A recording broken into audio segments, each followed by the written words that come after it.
Oh, thank you both. Thank you for coming to say hello. Jacinda Ardern receiving a warm reception from those lunching in the sun at Tauranga Historic Village. I hope you know you're such an inspiration. Oh, thank you.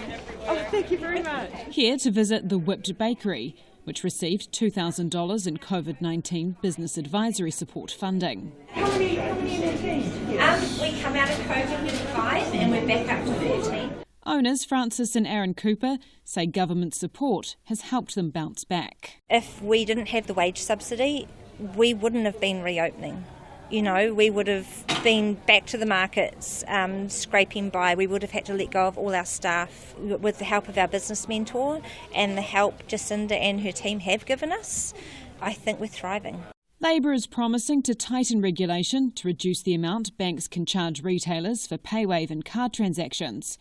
Mrs. Cooper says this would be huge for retailers.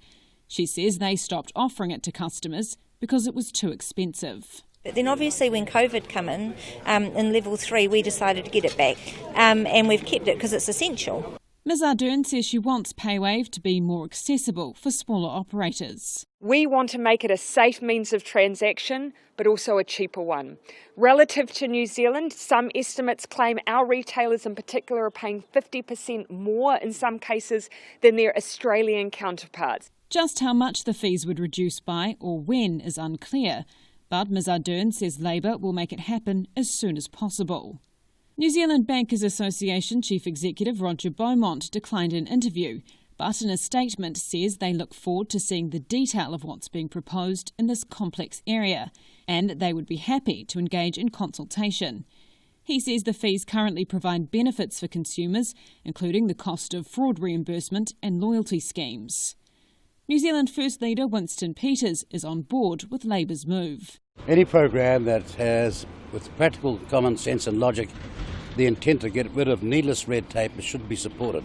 National is supportive too, but Leader Judith Collins says it doesn't cover up the costs that are hurting small businesses, like the minimum wage increase, fuel taxes and 90-day trials. What I would say, though, it's a bit of a fig leaf to cover all the other costs that they've landed onto small business. So it's a pretty small fig leaf too.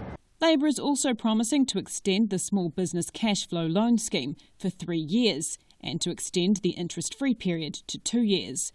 Ms. Ardern says the scheme is about helping vulnerable but viable businesses weather the COVID storm.